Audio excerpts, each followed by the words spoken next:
ही दब दब करके और दबा करके बताई जाती है। कोई नहीं कहता है कि भगवान राम बचपन से ही भगवान कृष्ण बचपन से ही राक्षसों को मारते थे। दिखाओ ना उसको कि कैसे मारते थे। आपका बच्चा देखो, आपका बच्चा भी उसी तरह का होने लगेगा। जो अन्यायी होगा, पापी होगा, सबका नाश करने के लिए वो भी उद्यत रहेगा। झूठ का, अत्याचार का विरोध करेगा वो। आ, आ, हाँ, वही तो बता रहे हैं आपको। वो कहानी किसी को न पढ़ाई जाती है, न बताई जाती है, न सुनाई जाती है। क्या है, एक कहीं कोने में बैठ जाओ और राम राम जपते रहो, इससे राम की उपासना थोड़ी होती है। इसीलिए तो राम को प्रदर्शित किया जा रहा है कि पुनः से राम हर घर में पैदा हो पाए। जरूरी है कि राम की वास्तविक कथा लोगों तक पहुंचे। ये जो है गुलामों वाली और दासों वाली कथा बंद होनी चाहिए, और नाचने वालों की कथा बंद होनी चाहिए। राम एक योद्धा थे। राम एक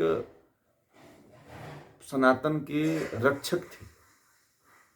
मर्यादा में रह करके, किसी का विरोध न करके, वह सबकी रक्षा करने वाला एक योद्धा थे। और उनका पूरा खानदान इसी में लगा हुआ था।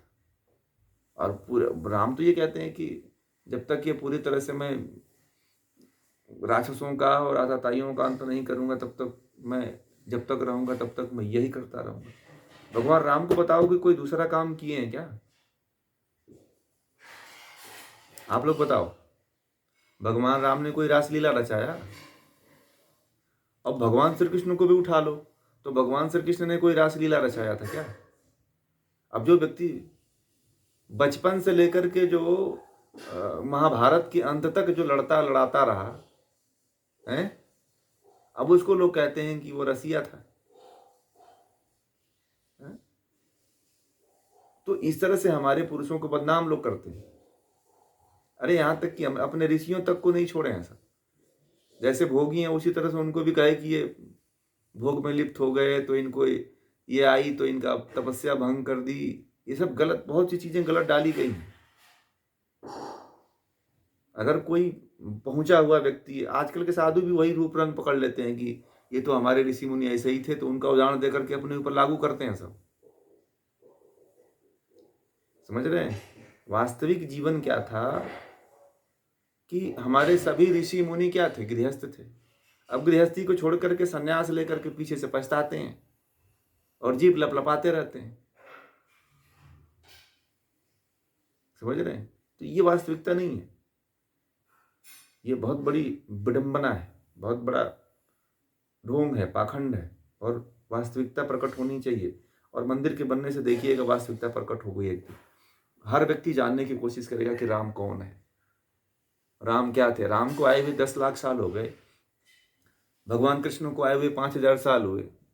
क्यों नहीं इस बीच में लाखों लोग उत्पन्न हुए, करोड़ों अरबों लोग उत्पन्न हुए होंगे, तो उनको लोग क्यों नहीं याद कर रहे हैं? बताइए। उनको लोग याद करना चाहिए कि नहीं करना चाहिए? परंतु कोई नहीं याद कर रहा है, क्योंकि उस तरह की मर्यादा नहीं था, उस तरह का कर्म नहीं था जो परिवार में रहते हुए भी पूरे समाज के लिए सोच ले।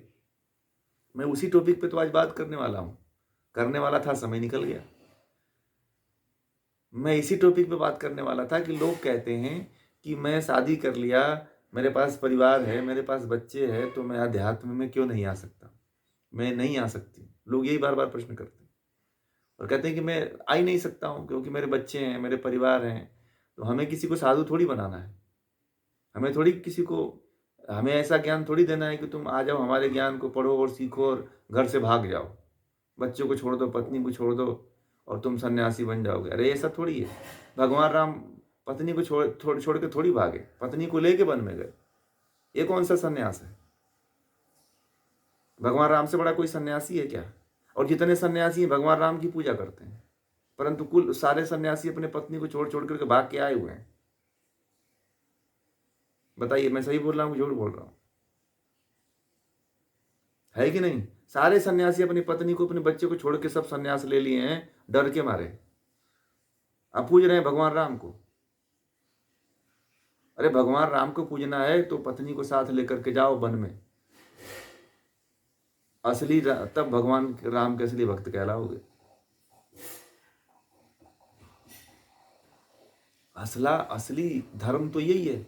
ब्रह्मा से लेकर जैमिनी पर्यंत तक कोई ऐसा ऋषि घर छोड़ के नहीं भागा था। और इतिहास में आज बहुत ही जोरों शोरों से अब कोई भी उठता है, मन भागता है तो उदास हो जाता है और विरक्त हो जाता है और कहता है कि अब घर छोड़ के भागना पड़ेगा, कहीं किसी आश्रम में चल के संन्यास ले लेंगे तो ही भगवान मिलेंगे। भगवान ऐसे नहीं मिलने वाला है। अगर पत्नी रहेगी तो भगवान हमको छोड़ के भाग जाएंगे। ये कौन सा धर्म, ये कौन सी अज्ञानता है, कहां से आ गई है? ये बीच में आके घुस गई। संन्यास लेने की जो परंपरा थी, अब लोग तो फैशन में ले रहे हैं, कुछ लोग तो संन्यास। हमारे देश की परंपरा थोड़ी थी ये। वानप्रस्थ में जाकर के संन्यास से जब ब्रह्मचर्य, गृहस्थ, वानप्रस्थ, उसके बाद संन्यास लेता था व्यक्ति। सन्यासी सब होते थे, परंतु एक क्रम से जाते थे ना। ऋषियों ने तो यही मार्ग बताया ना, मनुस्मृति से लेकर के और जितने भी हमारे धर्म ग्रंथ हैं सभी में यही वर्णन मिलता है कि अपने धर्म का निर्वहन कर। भगवान राम ने अपने धर्म कर्तव्य का ही तो निर्वहन किया। पिता ने कहा कि वन में चले जाओ तो वन में चले गए, परंतु वन में जाकर के भी उन्होंने अपने कर्तव्य का निर्वहन किया। वहां पे जाकर के ऐसा नहीं किए, वहां पे जाकर के अच्छा कार्य किए। पिता ने कहा था 14 साल वनवास में रहना, पत्नी को लेके गए, 14 साल वनवास में रहे और वहां पे भी ऋषियों के आश्रमों में घूम घूम करके जितने राक्षस थे उन सबसे पंगा लेकर के लेते रहे। आप तो कहो कि पत्नी को लेकर के कहीं चले जाओ तो बोलेंगे नहीं नहीं कोई गड़बड़ हो जाएगा। ठीक है, आप सोचो, आप लोग एक दिन के लिए अगर ट्रेन में यात्रा करने के लिए कह दिया जाता है तो आप 2000 का जो है पेनाल्टी वाला टिकट खरीद लेते हो कि रात आज कैसे बीतेगी। और जो आदमी 14 साल तक वन में रहा हो, तब है कि नहीं है? बताइए, जो आदमी 14 साल तक वन में रहा है वो कैसे रह लिया? कभी आप लोगों ने कल्पना किया? इसीलिए तो महान है ना। आप और हमको कह दिया जाता है कि एक दिन चलो वन में, चलो एक दिन टूर पे चलते हैं, तो कहते हैं कैसे रहेंगे? अरे बाप रे बाप, बड़ा मुश्किल हो जाएगा जीना। खाना नहीं मिलेगा, पानी नहीं मिलेगा, भूख ठंडी लगेगी, नहाने के लिए पानी नहीं होगा, खाने के लिए खाना नहीं होगा, फिर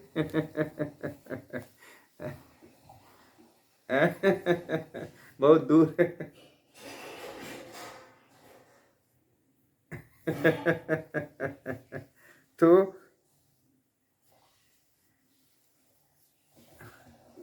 तो ये सारी बातें हैं और ये बहुत ही चिंतन और मनन करने वाली बातें हैं और इस पे थोड़ा सा हमें जोर दे के समझने वाली बातें। हम जिस राह पे चल रहे हैं, जिस तरह से चल रहे हैं, वो वास्तविकता नहीं है। हमें अपने आप को कभी मुड़ करके देखना चाहिए कि क्या हम वास्तविक जीवन जी रहे हैं, क्या हम जिस राम की पूजा करते हैं, क्या राम जैसे हम चरित्र और व्यवहार को अपने जीवन में अपना रहे हैं, कि केवल हमने राम को ही खड़ा कर दिया है कि तुम ही आगे लड़ोगे, हम पीछे से रहेंगे और हम तुमको पूजेंगे। बताइए, ये धर्म है क्या? हम कपड़े संभालेंगे, तुम लेके बंदूक खड़ा रहना, ठीक है? ये बताइए धर्म है क्या?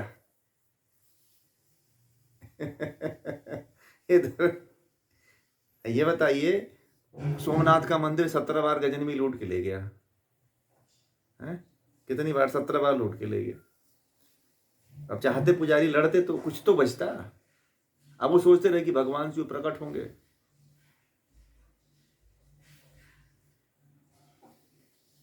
हाँ, एक एक चिमटा उठा करके का एक एक त्रिशूल उठा लेते मंदिर से और मारना शुरू करते, तो एक भी पत्थर वहां से नहीं उठा पाता मोहम्मद गजनवी का कोई भी।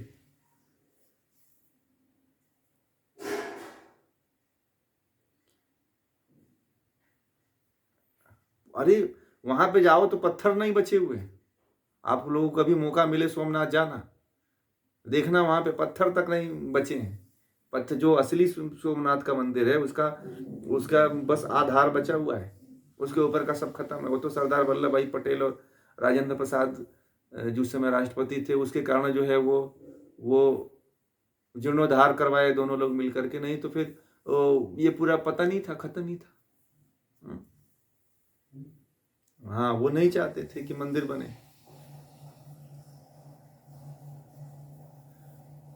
उसीलिए तो उनको एकदम नेगलेक्ट कर दिया उन्होंने कि ये मंदिर बनवा रहा है। तो कहने का मतलब ये है कि अब सबसे बड़ी बात है कि हमें जिस तरह से जो जिंदा है उसको जिंदा रखना है, तो और हमें वास्तविक धर्म की तरफ जाना है, जिसमें लोगों की आस्थाएं लगे रहने दीजिए। क्या जाता है, आप जिसको जाना है, जिसको सही रास्ते पे आना है वो आएगा, जिसको जहाँ, परंतु कुछ तो करे वो। कहने का मतलब है कि जिसको जितना ज्ञान है, जिसको जितनी समझ है, उसमें उसे पड़े रहने दीजिए। भाई हर व्यक्ति का कर्म एक तरह का नहीं है ना, हर व्यक्ति का कर्म, हर व्यक्ति का संस्कार एक जैसे नहीं है। इसीलिए कोई मूर्ति पूजा कर रहा है, कोई ध्यान कर रहा है, कोई ज्ञान ले रहा है, तो लेने दीजिए, कोई फर्क नहीं पड़ता है।